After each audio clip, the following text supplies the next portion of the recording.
Hello, welcome back to Up the Villa, our tactical debrief for Leicester 1, Aston Villa 2. Delighted to be joined again by the GOAT, Earl, avfc scout, who has provided us with all of this intel, data, stats to go off so we can go really in depth and take a look at Aston Villa's performance and, sort of find the little gems in there that we need to sort of look on and see what's happening. And there's a lot to go through, so we're going to go through all of that. If you are new around here, make sure you are subscribing, smash a like. Let's go big again. We smashed 1,000 likes on the match reaction, so let's do it again. And comment your thoughts in the comment section down below. Earl, how are you? Yeah, very good, very good. Another away win just makes the Sunday so much better. So had a nice day. It does. And I mean, our little collab so far, we're doing all right, I think. 2 away wins, a loss at home, but a good performance. Started the season really, promisingly, and we're doing well. So I think that's really positive. So overall, what were your thoughts on the performance?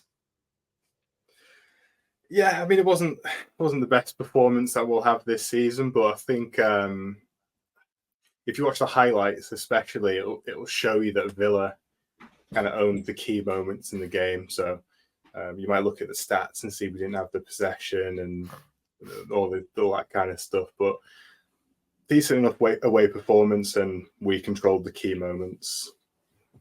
Yeah, I think the pleasing aspect for me is sometimes play bad and win. And in my lifetime, we haven't done that.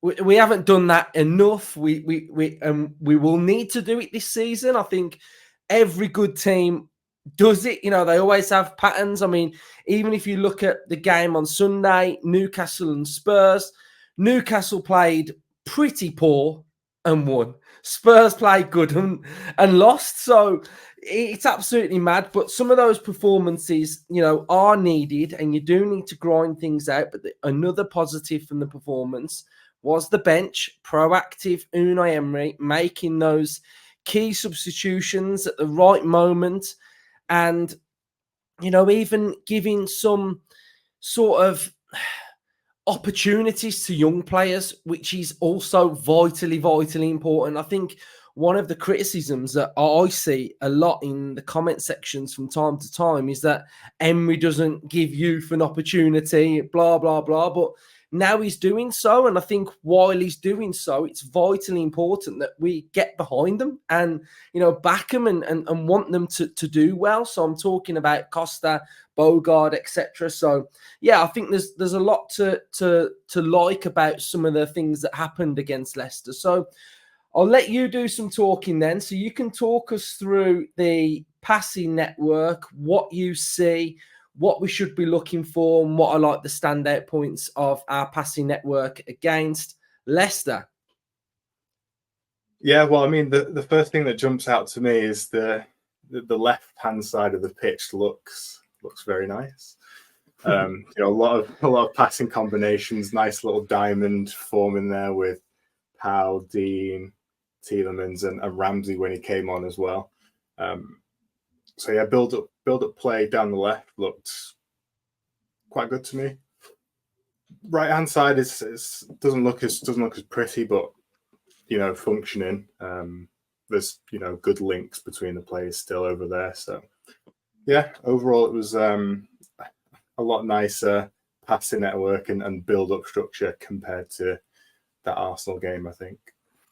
I think the thing with Villa as well is that we've got, to me, 2 different styles that we play. We can play more expansive, controlled, slow build up, possession based football, but we can also play this next style that we've got is this sort of fast, sharp, dynamic, quick. Get it into sort of like Rodgers and then back into Tielemans, and boom, we're away. And we've got those different styles. So what would you say about the Ollie Watkins sort of top end of the pitch with sort of like a lack of partnerships there? Do you think that is something that we really do need to work on, or is it just a case of maybe we were more of a transitional side against Leicester? I don't think, honestly, I don't think it's too much of an issue.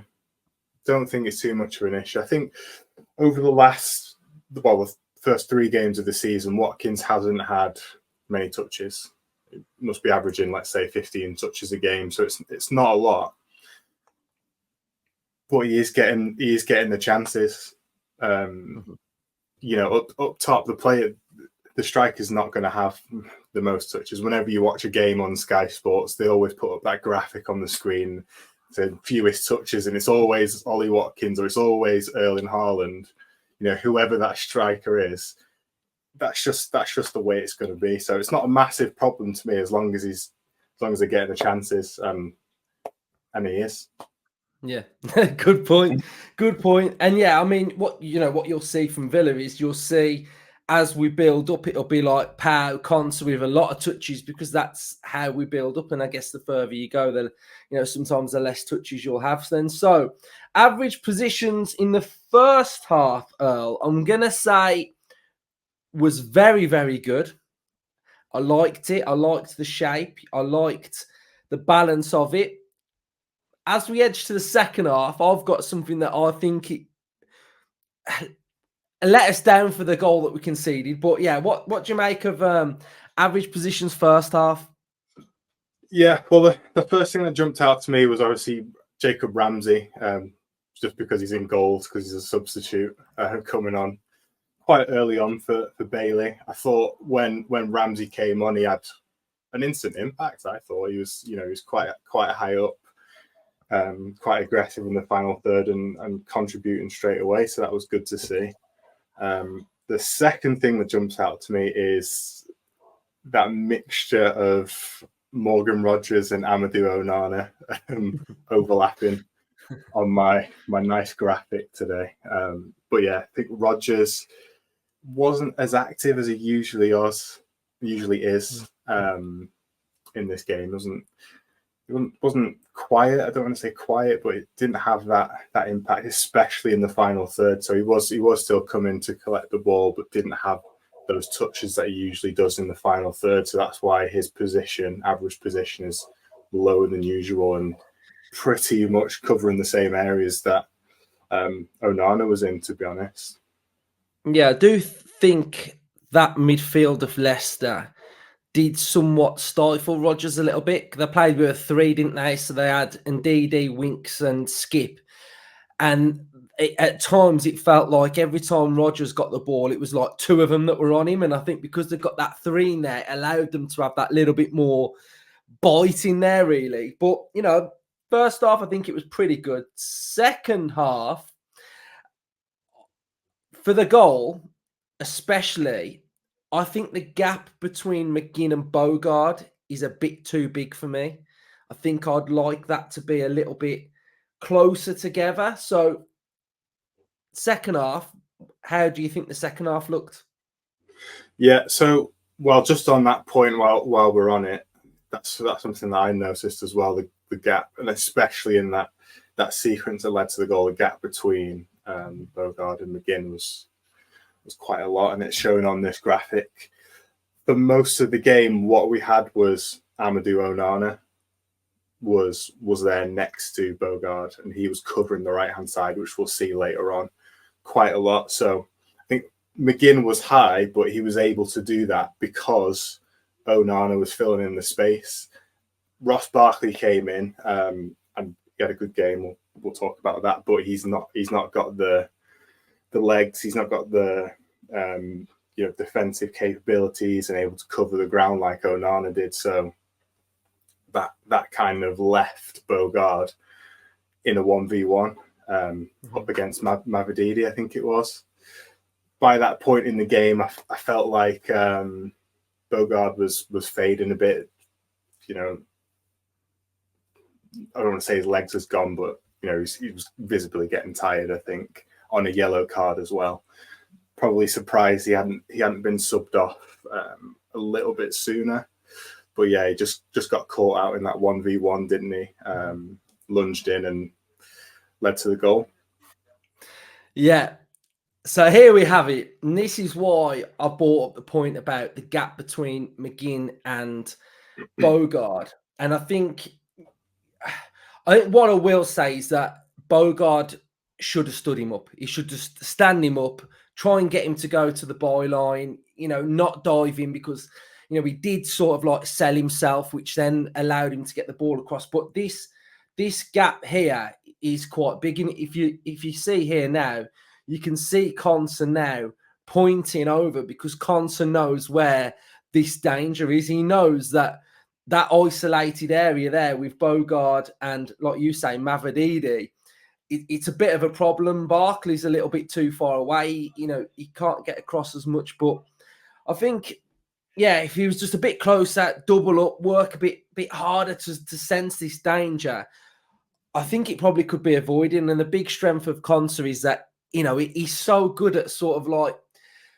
nullifying this situation here when he does play it right back. He's got this sort of like side stance that he does on him that he just does really, really well. And I think, like you say, Bogarde, he hadn't played since, like, was it 2023? Sometime in that was his last competitive game. So I think he did pretty fine for me. But like we say, that area for me is just somewhere that I just think he sells himself here, and then we've got big problems. So I think he'll learn a lot. What were your overriding thoughts on Bogarde? I'll get some of his stats up as well while you're talking about him. Yeah, well, first of all, I can see why Emery started him. I think with Leicester, Mavididi isn't a starter for them, or wasn't for the first few games of the season. So a lot of their width comes from the left back usually. So I probably, when he brought Mavididi on, Cooper did, I would have, maybe then brought in Costa, who's probably a better 1v1 defender. But overall, I thought Bogarde had a good game, to be honest. He's a player that I like. He's been good in the academy. He was good in pre-season last year, good in pre-season this year. So I was excited to see him. Passing map here. What stood out for me, and this is a common theme in Bogarde's game, if you've watched him play for the academy, you'll have seen this as well. It's his passing and his progressive passing, forward passing. You look at a lot of those passes, they're just straight up vertical, moving the team up the pitch, and I really like that. He did have some misplaced passes that need to be tightened up, but it's a 20-year-old in his debut, Premier League debut away from home, so it's to be expected. And to be honest, his 7 unsuccessful passes were in the opposition half. So if you're going to give the ball away with a loose pass, and it's in the opposition half, so it's not as bad. So I thought he had a decent game and good bit of experience, good bit of confidence, and I think we'll see more of it. Me too. Really impressed. So hopefully he can just build on it and grow and get more confidence. So kind of go this episode a bit back to front, really. We're going to show you the goals, and then we're going to go into a few more stats. But I think one man that deserves to be spoken about, and he's going to be our secret weapon this season, and it is Austin McPhee. Now, anyone who watched my episode at the end of the season, when I did a bit of a tactical episode on our set piece attacking and defending, will know that I really wanted us to improve this season. Last season, there was a big sort of like impetus made on like set piece coaches, attacking, defending, and Arsenal were absolutely like sublime at attacking set pieces. And I think it is an area of the game that sort of like can get overlooked at times. If you get good amounts of goals from set pieces, it can be the difference between like points in a season. And I think with McPhee, we've got this weapon, and I think now he's got Onana. And I don't know whether we said it on the debrief after the first game when I said that we won't always focus on Onana. We will use Onana as a decoy. And I think we're now starting to see this progression of using Onana as a bit of a decoy, which allows us to be more creative. So if we go to last season's set piece stats, and we're looking here at sort of like the top 6. So you can see here that based on the top 6, we were the worst at defending set pieces. 16 goals conceded, and we're looking at Man City 3, Arsenal 7, Liverpool 10, Spurs 14, Chelsea 11. You know, we really want that number to be a lot lower. Now, goals for, we wasn't actually that bad. We scored 14 goals, and Arsenal scored 20. But I really want this number this season to sort of like be pushed up a little bit more, because how I've always felt with our set pieces is that they're always really good, but they're always like so close yet so far from being in the net. Like they are really good, but now we're starting to see them hit the back of the net. 2 set piece goals in the first 3 games is absolutely huge. Both of them for Onana, both of them totally different. So, are you with me a little bit on sort of like McPhee's role? Because I do think he deserves a lot of credit, because I think when we concede them, it's like, what McPhee, what does he do? But when we score them, I don't really see much like McPhee hype. So I'm here today to big up McPhee, and he deserves some credit. Yeah, so set pieces are so important, aren't they? I've got so much to say about set pieces. I think, first of all, the point you made about last season, the amount we conceded, and the amount of goals we conceded overall, to be honest. A lot of people, myself included, we spoke about it in pre-season, wanting to add another defender. We want to concede less goals this season. We want to be better defensively. And while we might not have, some people might think we've not improved the defence, well, we have kind of indirectly by adding Onana, for example, conceding fewer set pieces. I think you showed on the screen then we conceded 16 or something like that. Conceding fewer set pieces will, go a long way to reducing that overall goals against tally. So that's massively important. But yeah, Austin McPhee's he's becoming a bit of a cult hero. That even the Sky cameras and BBC and Match of the Day and whatnot, they're kind of picking up on it as well. There's always a camera that pans to Austin McPhee, it feels like, and yeah, he's massive with the players, because whenever there's a set piece goal, they run straight to him. Even when someone's being subbed on, Emery speaking to the player, and then they go to Austin McPhee, and they're getting instructions from McPhee. Every player that goes on. So yeah, he's from the outside looking in, he seems to be a massive, vital cog in the Villa machine, and yeah, I'm glad he's getting a bit of the limelight from the TV cameras. Yeah, I love it, because it's like any set piece, it must be like someone's on the bench. He goes, "You're up, mate. You're up now. You got to get off the bench. You got to he does his little thing, and yeah, I love it." So we'll break down the goal, because it's really clever, and there's so many elements of it that just work perfectly. And again, you can see slap bang in the middle there, Onana with Faust. Faust is actually really good at attacking set pieces, and I think we dealt with him pretty well as well. So, he scored in his last game against Fulham. So, I think praise needs to be done for that as well. But, there's so many little elements here. We've got Onana slap bang in the middle, where there's hardly another Villa player hardly around him, and they're all in their line. And then we've just got our 2 players here. We've got Ramsey and we've got Watkins, who just make this little dart forward.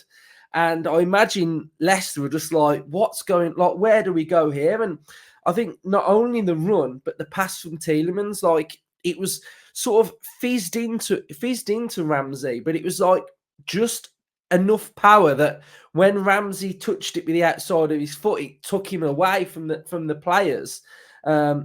And it sort of just allowed him to just glide into his stride. And then I think the other nice little thing about this is you can see McGinn's position now. So everybody's gone and McGinn's waiting. So McGinn's obviously waiting at the edge of the box if there's going to be any sort of, thing that happens outside of the box. And then Onana's, and the pick out from Ramsey's just amazing to find Onana. But it's such a well-worked set piece. It's actually not beautiful to watch, really, because it's like a work of art, isn't it, really? Because Tielemans has put it in there, Ramsey's touch and cross to Onana, and it's sort of like just fooled everyone. So, yeah, I think it was really good.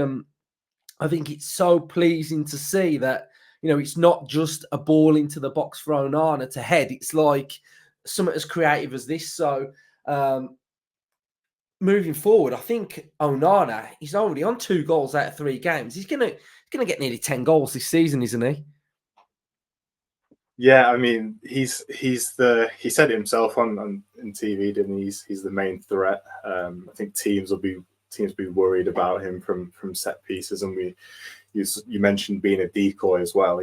Even though he scored in this example, he kind of was a decoy as well, along with I think so. Conta was at the back of the line, wasn't he, towards the back post, and then we had Pau Torres at the other side. So you've got those 3 players in there, kind of acting like your decoy, occupying Leicester defenders.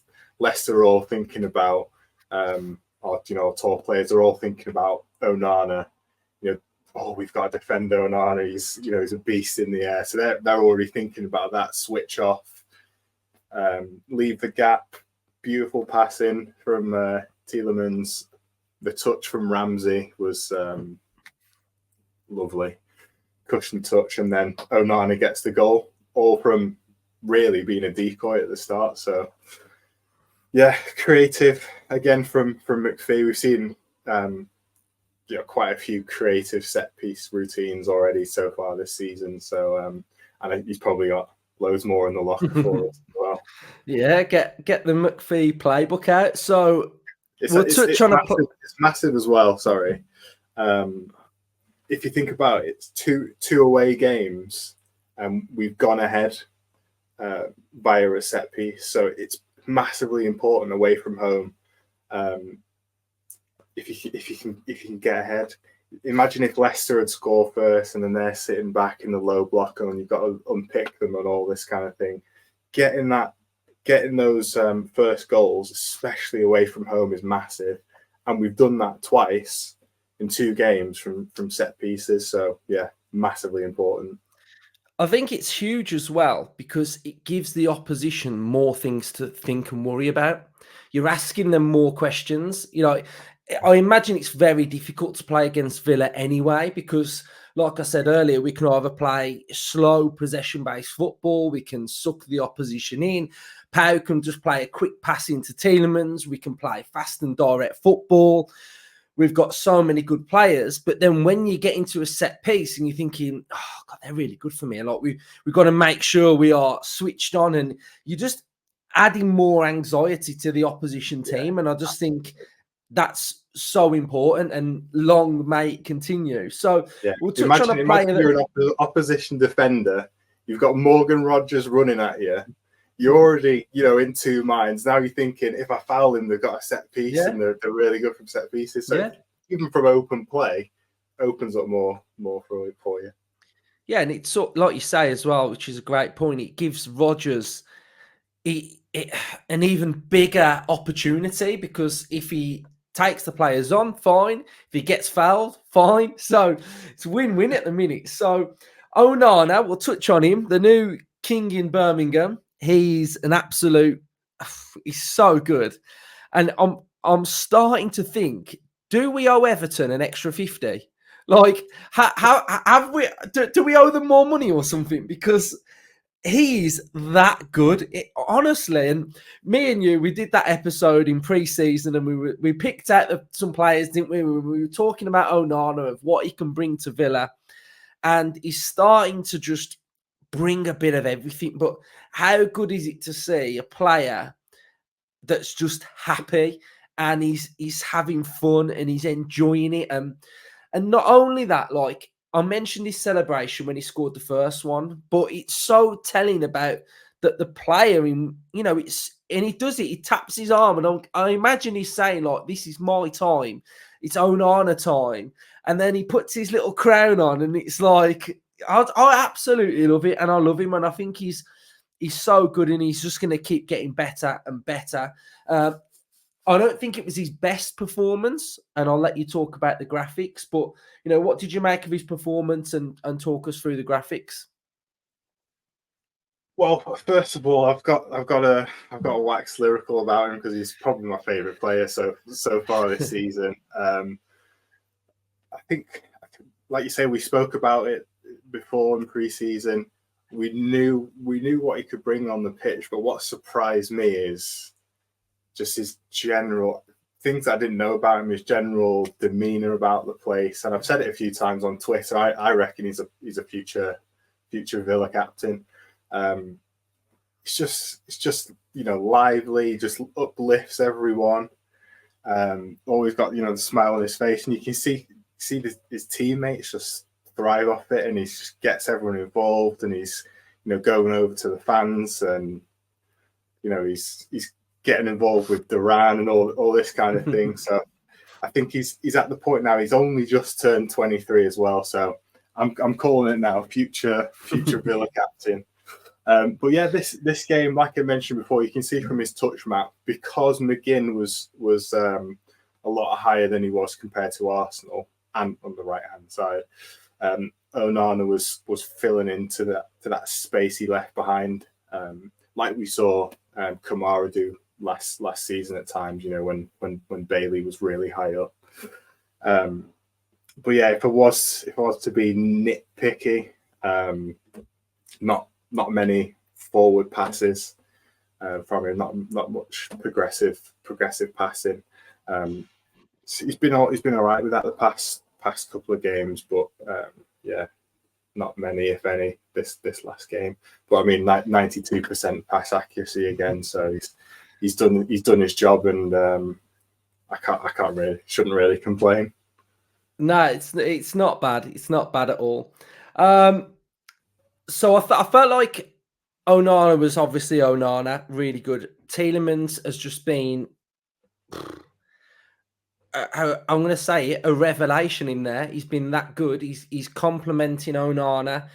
He's really stepped into that hole that was left from Douglas Luiz, and he's just looking really good, combative, very good on the ball, like very good on the ball. I wouldn't say he's got the Douglas Luiz swagger about him, but he's got that awareness that I think is really good. I think he's got this part of his game that he knows when the tempo needs to be upped, and he knows when it needs to be kept calm. And I think that is a really good complement of his game. And I think the two together are really, really good. So I just wanted to touch on Tielemans. Now, we'll touch on another player, number 9, John Duran. 61st he was on, and 63rd, the ball was in the back of the net. And the goal was really good, really nicely worked, really, because it was picked up with McGinn on the right-hand side. It was brought back into midfield. I think Barkley did a nice little layoff, and then we got this nice little combo. And I think Luca Dean's cross is sort of underrated, because he's had to sort of like arch his run around it, and he sort of just whips it in, and you can see before the ball even gets to Duran, he's in a battle here with their central defender, who I thought was very good, by the way. I thought that their central defender was really, really impressive. And he's being manhandled here, and he's just got that strength to just move away from him, arch his head, and he just sends it into the goal. And he's got to be one of the best young strikers in Europe. You look at his percentage here now. He's averaging a goal every 87 minutes. Now, when Aguero was playing for Man City, he was averaging a goal, I think it was around about 104 or 107.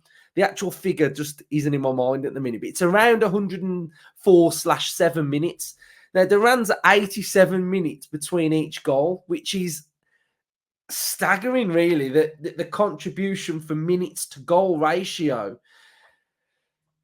very, very good, and very impressive off the bench as well. So, I mean, you've got to be impressed with him. Yeah, I've got my Benteke shirt on today because I'm feeling the vibes. I'm feeling the vibes. But yeah, he's talking about the best young strikers in Europe. I struggle to name one better than John Duran, in my opinion, honestly. What a goal, by the way. You mentioned that it was a good cross from Luca Dean, like you say, but he still had a lot to do.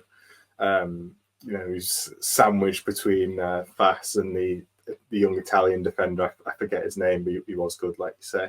Yeah, sandwiched in between them. He's got the strength, and then he's got the leap. Like he generates the power on the header. Got the curl on it. It was looping over the goalkeeper, and it was always curling away from him as well into the far corner. It's just the technique on that. I don't know. I just love those kind of goals. My favourite strikers in the past for Villa have been Carew, Benteke. So I just love those kind of goals. Some people might look at it, it's just a header, but yeah, the technique on that, like I say, the curl, it's going away from the keeper, it's looping over him. Unbelievable finish, in my opinion. Yeah, I mean, because Luca Dean, he hasn't sort of like just lofted it. He's absolutely whipped it, and he's had to like control it with his head and get the arch on it. It's just brilliant, and I can't be more happy for Villa in this situation because of what has gone on. It really feels like he's knuckled down and he's ready to learn, ready to listen. His little post after the game was very professional. It was very complimentary. I think I'll paraphrase it, but he used the words, "I'm happy to help my team out." And it's like he's not happy for himself. He's happy for the team, which is vitally important. I think getting Duran fully in the Villa sort of like orbit zone of where we are, and yeah, it's just really pleasing to see. So I think that's really, really good. We'll just finish off on two other little bright sparks, and you brought this to my attention because I didn't think it was as good as what it was, but when you showed it me, I was like, he played a key role in this game. And this is what we've spoke about before, about everybody having a role. And talk to me about Barkley. Yeah, I thought, he's a very good option off the bench, isn't he? He would start for most Premier League teams. And he's just, just a solid performance when he came off the bench. Like you just mentioned, he played a hand in the Duran goal, moving the ball about. And like you can see on screen here, he had 18 passes, 6 in the final third. I forget how many minutes he played, but that's a big involvement for coming on as a sub. 18 passes, 18 successful, 100% completion. So solid performance from Barkley, I thought, off the bench. And it's exactly the same thing that happened to Tielemans when he first came in. We all know that Tielemans was a good player. We know that Barkley's a good player, but you have to be Una'd. You have to go to the school of Unai for a good amount of weeks, and then they start to understand the role and what's expected. And just through this graphic here, it tells a lot, but I imagine Unai would be really happy with what he saw from Ross Barkley. Another player that had a really good game was Konsa, made 10 clearances, which is quite a lot against Leicester. But again, he's back in his position that I think he probably feels a lot more comfortable in. And I think Konsa, again, had a really good game. So, yeah, tactical debrief done for another win. Hopefully you've really enjoyed it. We've been bigged up McPhee. So if McPhee ever watches any type of Villa content, then I hope he's watched this one because we've gave him some love. And yeah, just a lot of positives, a lot of things to work on. Earl smashed it with the graphics. It's been great to have you on, mate. Up the Villa. Up the Villa.